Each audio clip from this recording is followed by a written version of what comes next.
Hey, what's up, everyone? It's Larry X, It's red and blue. and welcome to Plague City Productions. It's a nice Sunday afternoon. It's like around almost 1:30. A lot's been going on. How have you been?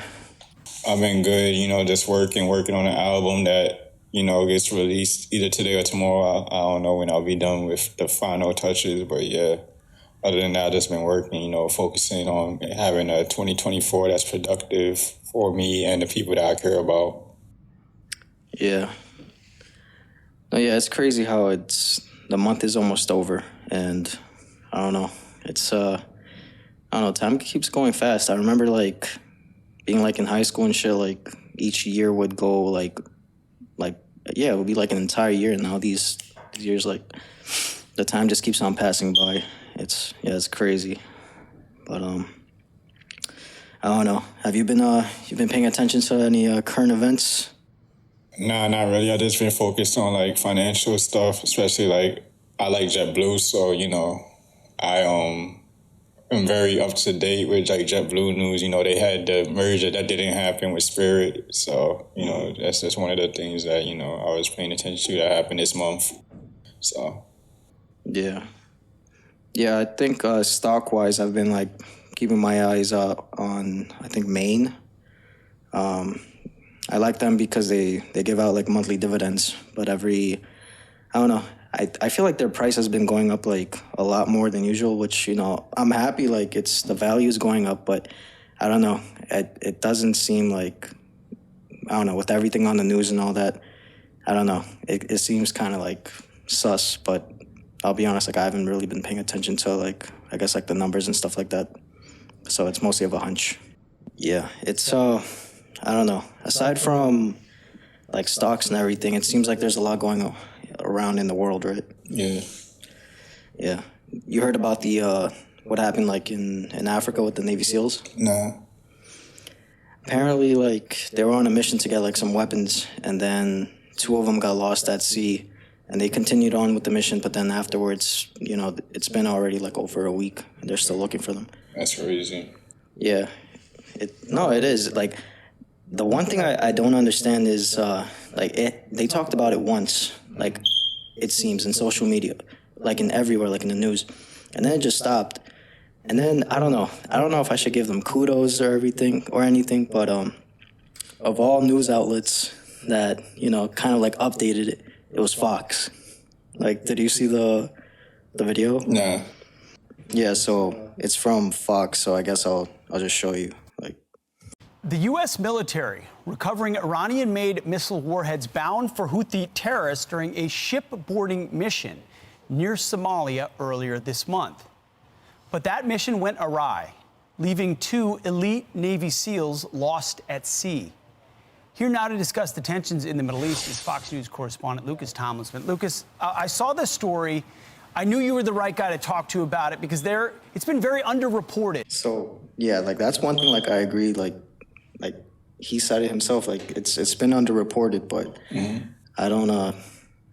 Well, it's still Fox though, so I always feel it's not just to report, it's some ulterior motive, but yeah, this shit's barely been talked about. It's only happened once, oh, they're missing, and then that's it. These SEALs that went missing in a high-stakes mission to interdict a boat at sea, and it went sideways. What do you know?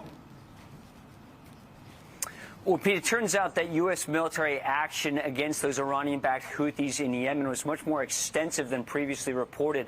That mission by SEAL Team 3 came on the same day, on July 11th, that those Super Hornets from the deck of the USS Dwight D. Eisenhower launched and delivered the first airstrikes ordered from President Biden against the Houthis in Yemen. So on the same day that those U.S. fighter jets were delivering a blow to the Houthis in Yemen, that assault force from SEAL Team 3 launched a daring raid against a ship off the coast of Somalia. It went awry when one of the SEALs fell off the ladder boarding the dhow. Of course, it's middle of the night, Pete, night vision goggles, very high stakes. When one of his teammates saw his fellow SEAL fall off the ladder, he jumped in too. Now you have two missing Navy SEALs. It's been over a week now that those two SEALs and those operators have been missing. Wow. So yeah, so I mean, I haven't really looked into it. I just knew that there was 2 Navy SEALs missing, but at night, like, can you imagine, like, you're on a boat, like, in the middle of nowhere, Well, you know, I don't like boats, so like, and at night, I mean, yeah, you have night vision goggles and everything, but, like, middle of the ocean, you know, there's, like, it's not a cruise or anything, like, you're getting weapons and, yeah, and I don't know, it seems crazy that no one's really talking about it. I mean, maybe it's because it's maybe like a confidential mission or something.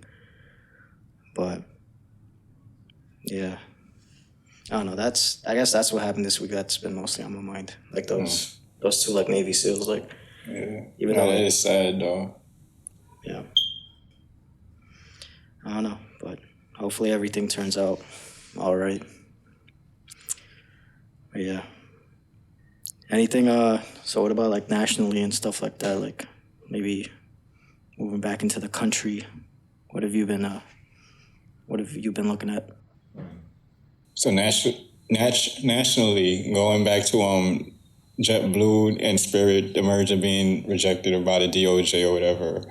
So this is one of the quotes by the Attorney General Merrick Garland, who said, "Today's ruling is a victory for tens of millions of travelers who would have faced higher fares and fewer choices had a proposed merger between JetBlue and Spirit been allowed to move forward."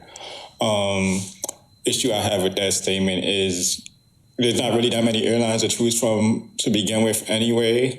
Like, you can name the airlines that people are most likely going to take: JetBlue, Southwest, Delta. That's pretty much the main ones that people fly. Then you got Spirit, Frontier. So it's not like this is an industry where like a small business is going to just have an airline company and create more competition. There is no competition. Most of those airlines already have hubs in certain cities anyway. Like if I'm going to Atlanta, I'm most likely taking Delta because that's their domain, that's their area. So there's already a lot of that. So also another quote by somebody else, who I'll get the name for later in the video, and I'll put it right wherever it is on the screen. But anyway, Spirit is a small airline, but there are those who love it. People loving a business, even if it's going out of business, isn't going to save that business. So I don't see where in the long term Spirit survives without the JetBlue merger. I don't think they have the resources to do that. They're already struggling financially with soft travel demand and engine manufacturing issues. So I don't see how they get ahead without JetBlue's help. And if anything, if they do fail, then all the other airlines will have more of a reason to raise their fares, because now that's a group of people who are now relying on the other airlines instead of relying on Spirit like they've been doing. So, yeah, so you have any thoughts on that? Honestly, like, I guess I kind of understand the whole thing about, like, competition and all that, but I don't know. Aren't there already, like, all these, like, clubs and stuff, like, I don't know, something like a Star Alliance? Yes. Something yeah. So I always thought airlines were, like, the same way, like as, like, mobile carriers. That's, like, yeah, it's, like, there's competition, but there's, like, a certain like agreement that they're going to be in Delta is part of SkyTeam. So Delta is part of SkyTeam, and so is Air Canada. At least they were. So so I think like if JetBlue were to like acquire Spirit, that would actually upset that, which would be a good thing for consumers, because it's what JetBlue is like only local right now, right? Mm-hmm. So they try to be international with American Airlines, but again, DOJ shut that down. So, maybe they got puts against JetBlue, and all I'm saying is that I don't know, Delta they give dividends, JetBlue doesn't. I mean, I'll admit I like them Delta dividends, but I don't know. It's I don't know, from in anime terms, I don't know. It's a little sussy baka, but I don't know. I guess we'll see what happens. Well, yeah, we'll see if JetBlue appeals. I hope they do appeal. I hope they do win the appeal, and yeah. As you can tell, like I said, I'm biased. JetBlue is one of my favorite companies. I just like JetBlue, and they're New York based, so I rep New York wherever I go. So yeah. So from other national stuff, you heard about like Iowa? Yeah, I did. That man is loved. I'm not saying everyone loves him, but They sure do not. how you win and your name isn't even on the ballot? Like that's I don't know. That's something. Well, when you have a cult, it's easy to do that.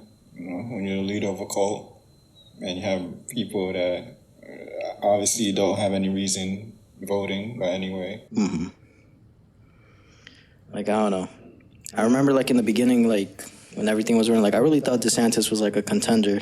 And then, I don't know, all these jokes about him being, like, a robot and all that, and then not being sincere. It's, And then spending his time trying to take on Disney and failing epically at that also didn't help him on his campaign trail, so. Yeah. But you can't say that Trump is only liked by people of a certain, pigmentation. There's certain people that, really are saying that he's the best. I know. It's not even who I would normally be thinking that you would be talking about, but I already know who you're referring to, which is my man, Vivek Ramaswamy. So he came out the other day and endorsed Trump. And there were some interesting things that he said in his endorsement. So yeah, we're just going to get right into the video, and I'm going to just show you what he said. All right. That's what it means to stand for the rule of law in the United States of America. It means the people we elect to run the government needs to be the ones who actually run the government, not the shadow government in the deep state that runs the show today. This man is going to get in there this time around and actually shut down that deep state, not messing around. So yeah, this time around, he's going to actually do it. Last time, he was just playing with us for 4 years, He had 4 years to do a lot of things, but anyway. I mean, he had the pandemic, he had like the finding the missing votes during, that was before, but yeah, he had the pandemic, he was dealing with with China, Rocket Man, he was dealing with a lot. Gotta give him that. Yeah. So yeah, he never built the wall that Mexico paid for. I'm still waiting for Mexico to pay for the wall. Yeah. And I think he contracted to someone that got arrested, But anyway, this isn't about Trump. This is about my man Vivek. Anyway, so yeah, so like he said, this time around when Trump wins, which I do think he will win, yeah, he's got to really do something this time. He's got to actually do it. He's not playing around this time. Let's get to another part of this speech. On Election Day, as a national holiday, with paper ballots, government-issued ID to match the voter file, and English as the sole language that appears on a ballot, and I'm confident this man will be the one to get us there. And this is how we get our country back. I have an issue with one thing he said there, which is mainly the fact that he wants English to be the sole language on a ballot. I hate having this argument with people. The United States of America does not have an official language. The reason it does not have an official language is because the one core belief of being a U.S. citizen is freedom. You have the freedom of religion, freedom of press, and obviously the freedom to speak whatever language you came here. The U.S. is a melting pot. That is what makes the U.S. one of the best countries in the world, is the fact that we're so diverse and the fact that we're so accepting. So the fact that you would think on a ballot there should only be one language, knowing that there's a high percentage of citizens that don't even speak English, that speak other languages. So I think that is a way for them to get a particular type of voter, so be able to vote and to have a specific group of people not being able to vote. But anyway, that's a topic for another day. But yeah, but you can see some of the small tactics that they use to try to decrease the amount of eligible voters. Yeah, so what do you think about that? Honestly, when he said the English only thing, it kind of makes it sound like only English speaking people that, yeah, it's only English-speaking people like are affected or should have a voice in all of this. Because I'm sure there's plenty of people that still struggle with English that are like legally, for lack of better words, in this country. That, I don't know, it kind of reminded me of like this whole thing with in Fox like a couple years ago, or a couple months ago. It was by Jesse Waters, and pretty much he went to Chinatown, and he went to like, there were some Asian people that, you know, obviously didn't know English. So when he asked them about Trump and everything, all they did was just smile and nod to be polite. Yeah. But then at the same time, he was adding like, you know, all this like Karate Kid and all this like Asian stereotypes and whatnot. And then I think there was like this comedian, Ronnie Ching or Chiang, that he saw that. Then he went to Chinatown, and then he started speaking in Mandarin, asking them the same questions. And they had their own opinions. Like there was people that were supporting him, people that were like concerned about like the welfare of this country. Like just because you don't know English, like that doesn't mean that you don't care about this country, or that, you know, that you're not concerned, or that that you shouldn't vote, you know. But yeah. So since we're in Chinatown already, and you know what cities in Chinatown, or where is Chinatown? Chinatown is, do you know which city has a Chinatown? No, we could. Yeah, I mean, I know in California there's a lot of things that have a Chinatown. Restart. No, I feel like that's good.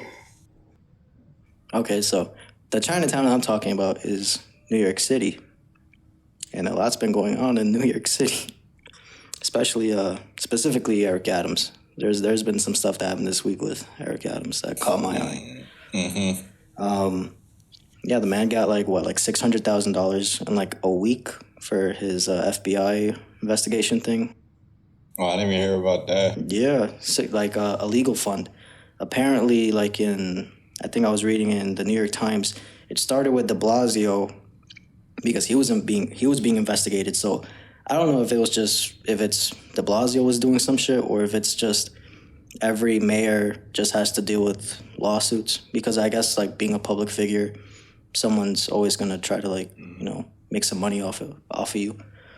But yeah, like in a week, and then, you know, they were name dropping, I think Bloomberg, I think like there was like this Turkish company or people that were part of this Turkish company, which was pretty much why this whole investigation, like a big part of it was because they're saying like he got money from indirectly, but from Turkey to like do things like pretty much like bribery, like building like some kind of like a skyscraper for their embassy, which is like, damn, like it's just an embassy. You want to build a fucking like a skyscraper? Yeah, I don't know. And it seems like it's like a lot of issues are going on in the city, and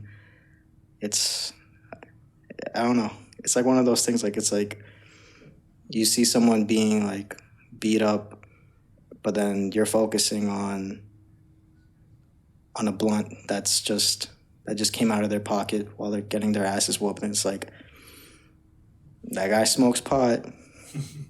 No, don't mind him getting like stabbed and shot. He smokes pot. That's a problem. And then I think Adams also vetoed some bill. Oh yeah. So you know, they had the Police Transparency Act that they were trying to pass in New York City, and this would make it so that the NYPD has to log pretty much each encounter that they have with any citizen for any reason, pretty much. So this was to like see why people are being stopped and to see if there was a racial pattern involved in the amount of people they stopped and who they stopped and why. So he vetoed that bill. So NYPD, at least for right now, won't have to do that. So yeah, I can see why people are for and against the bill. But I would say at least if the NYPD has nothing to really hide, or if people who suggest that there is no racism still involved in police activity, then they should want this bill to go through so they can prove the point that, you know, people are being stopped at the same rate proportionately, no matter their race in New York City. But we would never know that with this bill. We will only know that through independent research that's not biased on either side, which I don't know if anybody's doing that now, but yeah. But I think like for things like the CompStat and stuff like that, that doesn't already have like race and stuff like that. Like, But that's for like misdemeanor, that's for reported stuff. A lot of these low-level stops aren't reported because they're just stops. oh, like they're just Yeah. being like they're not Yeah. even being arrested. They're just being Yeah, so like if they stop you in the street, on the Police Transparency Act, they would have to report that they stopped you and why they stopped you and like your race and stuff. But instead of just stopping you, not reporting it, and they could be doing this in communities of color all day, and technically it won't be on paper, so nobody would technically know unless they experience it. Yeah, I mean, I don't know. I guess, I don't know. I feel like it's like I do agree that, you know, it is important to, I guess, log in and find patterns of maybe there is some sort of like inherent, like maybe racism and stuff like that. But I don't know. I feel like also like maybe police officers should also have some form of discretion at the very least. You know, not everyone, I don't think it's like the police like they kind of like they do deal with a lot. Like they're always on working. Like there's always going to be a police officer working on Christmas, and Yeah. the hours I heard are crazy. They work like 12-hour, 14-hour shifts. And yeah, I mean, I think it just seems a lot more of just logging things down and research and not action. Yeah, I mean, there are definitely certain disadvantages to making them log everything, which is the fact that they're going to be spending their time doing that instead of spending their time doing something more productive, like keeping the city safe, responding to crimes, especially if something happens. You want them to be available to respond and not be stuck at an office or stuck in their car writing down details about a stop that nothing came of. So I don't really think that, you know, everything needs to be, you know, recorded. Like I said, there's always a choice, freedom of the press. You can always have independent journalists who are monitoring stuff like that. I don't think that the people who want the answer to those questions need to impose it on the police for them to do that job. You could research stuff without affecting the outcome. So like when you do an experiment, you know, you want to see it in like real life form. You don't want to manipulate that experiment. So if I wanted to find out if police were racist, I wouldn't make them particularly have a bill that is supposed to stop that, because then obviously they're going to stop whatever behavior they were doing before, and now you give them the opportunity to manipulate the results. Even if they were doing it before, now you won't know because you told them about this experiment or this, I guess you could call it a form of research, and that's going to mess up your data anyway. So like I said, I see pros and cons to this bill. I don't really think it would change much, even if it was passed, though. Yeah. Yeah, I feel like, yeah, it's just adding like more bureaucracy, more tedious things. And I think if a bill like that were to be passed, I don't know, I'm not a police officer, but if I saw someone and I felt like they were doing something suspicious and I know, okay, I'm going to have to do paperwork on this every time I do this, honestly, I would just be like, fuck it, I'm not going to bother. And I feel like that's what's happening a lot. Like, I think like with the rules of like people jumping over turnstiles and all, then you see all these videos of like police officers, like they see people jumping the turnstile. Even with the new turnstiles, you could put your hand and it opens for you. And there's like police officers that like are standing around and they like, I don't know, some people could say lazy. Maybe it is laziness, but then another part of it is just like, fuck it, like this is just more paperwork. Like, yeah, I don't know. I feel like I don't want to sound like a Blue Lives Matter, but I don't know. I feel like they're just being backed into a corner. They're leaving in droves, joining either other police departments or even the FDNY. And it's like, I don't know. It feels like there's not really anyone outside of the police that's speaking for them. Like, I don't even think like there's like I don't know, like, what's the union even doing? Well, when someone gets hurt, all of a sudden, like, I don't know. But yeah, well, going back to the turnstile thing, like, the way that the MTA is trying to save money from fare evasion, none of their tactics have worked. They built the new turnstiles, which are now easier for you to hop. Like, is actually, like you said, you just put your hand through it and it opens for you now. At least back then, you had to be athletic. Well, at least, like, with the old turnstiles that we still have, you know, it takes some athleticism. You know, you got to either go down, just hop it, or, you know, go to the side and hope you're skinny enough not to bust your ass when you get through. Like, you saw somebody die, literally died, lost their life trying to jump a turnstile. Like, I'm not saying that, you know, that's good or whatever, but, like, that shows you how much effort you had to put into jumping a turnstile. But now you just put your hand through and, yeah, now they're just going to lose more money. And on top of that, the amount of overtime that the police made from this new way of, you know, stopping fare evasion. And now you see they also hired allied security that just stand there at the exit door. And they still will watch you jump the turnstile and not do anything. So this is the reason why I think people don't like paying for the MTA or paying taxes that go to the MTA. They have shown time and time again that their money management isn't good. They will put out money to something stupid, like spending more money to prevent fare evasion than they were losing. And I'll put the article to that in the description below or whatever for anybody who's interested or don't believe the numbers that I'm saying. But yeah, I just don't know why. Like, New York City citizens have to be subjects to the MTA not knowing how to spend money, at least on the New York City Transit. Like, if you look at the Long Island Railroad, you know, they have a whole bunch of technology that NYCT doesn't, you know, see any of. Like, they have an outlet on every seat on the new Long Island Railroad. Like, you don't have to worry about charging your phone on Long Island Railroad anymore. They had a whole bunch of upgrades to stations, so now most of their stations look nice. You know, they got Grand Central Madison now, which is opening up. And, like, I feel like the city, like, when it comes to MTA, they only care about Metro North, Long Island Railroad. They don't pay attention to NYCT. Buses still suck if you're in the city. And, yeah, I don't know what's going on with Staten Island Railroad because, you know, Staten Island is not really a borough. But, you know, anyway, you got anything to say about my little mini rant? No, yeah, I mean, because personally, like, I don't really use, like, the LIRR or anything like that. Like, I mostly just use, like, the MTA, like, the New York City subway and the buses.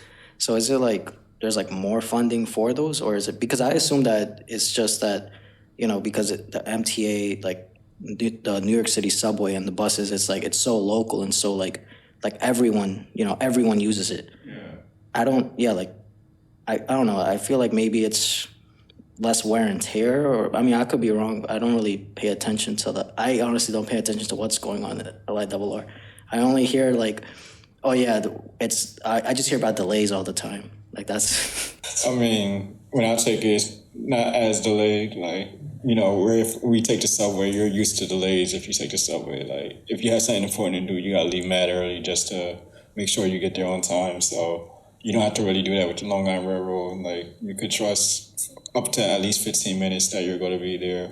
So I just feel like more attention is spent on Long Island Railroad and they get a better service out of anybody on the technical Long Island or the four boroughs. Yeah. I mean, that sounds nice. I never really used the LIRR, so I wouldn't know.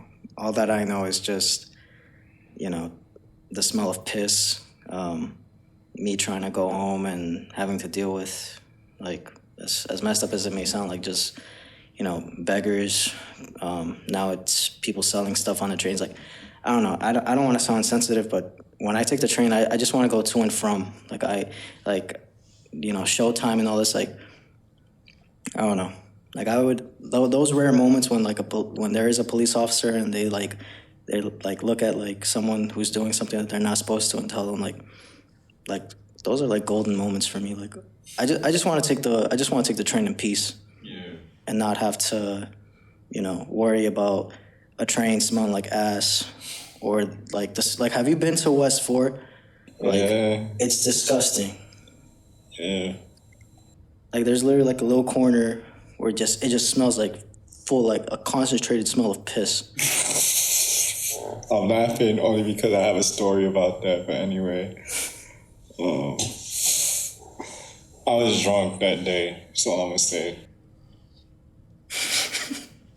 Yeah, but anyway, we may get into that story on the next episode. But yeah, I guess this is the end of this episode. You know, we talked about some interesting stuff. I'm very interested in what happens with Trump and Vivek, to see if Vivek does become vice president. You know, I have an ongoing wager about that with somebody at this table. So He's gonna be vice president. I'm willing to bet money. Like, this guy has been. It just seems he's in love with Trump. That's all I'm gonna say. But yeah, you know, this is Red and Blue. That's Larry X. yes, sir. That was cringy. Yeah, but we're gonna keep that because wrapping it up. But yeah, it's been nice doing this. You know, I woke up very early to do this. You know, I actually had to read articles and everything, so I didn't sound like a dumbass on this fucking podcast. But yeah, you know, it's PCP. Thank y'all for coming into our home and, just enjoying this time with us. You know, if you want to stick around for the next episode, be sure to subscribe. If you like this video, actually put the thumbs up. It means a lot. And, any feedback, you can leave in the comments section below. And yeah, it's been great doing this. I'm very optimistic about 2024 for what this podcast can do and what we can do individually. And yeah, I just want to wish everybody a prosperous 2024, a motivated 2024, a emotionally healthy and physically healthy 2024. And yeah, thank you for, watching this episode. All right. Until next time. Adios.